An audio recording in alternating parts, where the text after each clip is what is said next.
ఎన్నికలింకా మూడేళ్లున్నా ప్రొద్దుటూరులో మాత్రం సీట్ల పంచాయతీ అప్పుడే మొదలైపోయిందట. ప్రస్తుతం నియోజకవర్గంలో ఇప్పుడు టీడీపీ వర్సెస్ టీడీపీ నడుస్తోందని అంటున్నారు అక్కడి వాళ్ళంతా. దానికి కారణం మొన్నటి వరకు సైలెంట్ గా ఉన్న ఒక నేత కొడుకు ఇప్పుడు తెరపైకి రావడమే అంటున్నారు. సైలెంట్ గా తన పని తాను చేసుకునే ఆ నేత కుమారుడు ఇప్పుడు రాజకీయాల్లో యాక్టివ్ అయ్యారట. దీంతో తాము ఆశిస్తున్న సీటు రాదని భావించిన నేతలు విమర్శలకు దిగారట.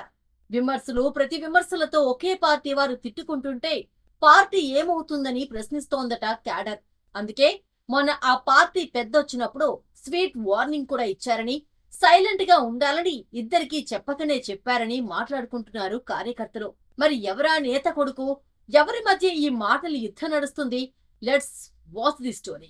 ప్రొద్దుటూరులో ప్రస్తుతం టీడీపీ వర్సెస్ టీడీపీ రాజకీయం నడుస్తోందట.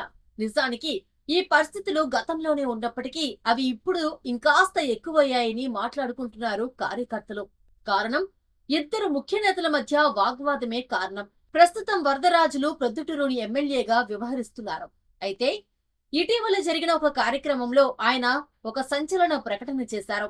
తాను వచ్చే ఎన్నికల్లో పోటీ చేయడం లేదని, పార్టీ అధిష్టానం ఎవరికి సీటిస్తే వారికి మద్దతు ఉంటుందని ఆయన చెప్పుకొచ్చారు. దీంతో ప్రస్తుతం అక్కడ ఎమ్మెల్యే సీటు రేసులో ఉన్న ప్రవీణ్ రెడ్డి, లింగారెడ్డిలు తమకు సీట్ వస్తుందని ఆశపడ్డారు. అయితే అక్కడ పరిస్థితులు అలా లేవట. ఇప్పుడు ఎమ్మెల్యే కొడుకు ఒక్కసారిగా యాక్టివ్ అయ్యారట. వరదరాజుల కొడుకు కొండారెడ్డి మొన్నటి వరకు రాజకీయాల్లో పెద్దగా యాక్టివ్ గా లేరు. కానీ ప్రస్తుతం ఆయన ఒక్కసారిగా యాక్టివ్ అయ్యారట. పార్టీ కార్యక్రమాల్లో చురుగ్గా పాల్గొంటున్నారట. దానికి కారణం ప్రవీణ్ రెడ్డి అనే మాటలు వినిపిస్తున్నాయి. ప్రవీణ్ రెడ్డి తరచూ వరదరాజులపై, ఆయన కొడుకు కొండారెడ్డిపై విమర్శలు చేస్తున్నారట. పలు వేదికలపై కూడా బహిరంగంగానే ఆయన విమర్శలు చేస్తున్నారట. వైసీపీ మాజీ ఎమ్మెల్యే రాచమల్లి శివప్రసాద్ రెడ్డిని అడ్డం పెట్టుకుని తనపై ప్రవీణ్ విమర్శలు చేస్తున్నారని వరదరాజుల రెడ్డి ఆరోపిస్తున్నారు. ఎన్నికల ముందు ప్రవీణ్ ప్రొద్దుటూరు నియోజకవర్గ ఇన్ఛార్జిగా వ్యవహరించారు. దీంతో ఆయనకే సీటు అని అనుకున్నారు అందరూ. కానీ కొన్ని రాజకీయ సమీకరణాల కారణంగా సీటు వరదరాజులకి వెళ్ళింది. ఆయన గెలుపొందారు.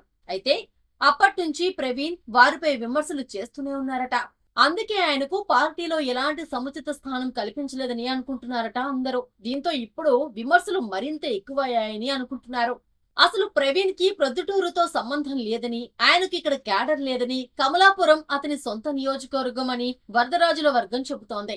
ఇటీవల లోకేష్ జమ్మలమడుగు పర్యటనలో సైతం ప్రవీణ్ వరదరాజులకి వార్నింగ్ ఇచ్చారని తెలుస్తోంది. దీంతో వాళ్ళిద్దరి తీరులో మార్పు వస్తుందో లేదో అని వేచి చూడాలని అంటున్నారు కార్యకర్తలు.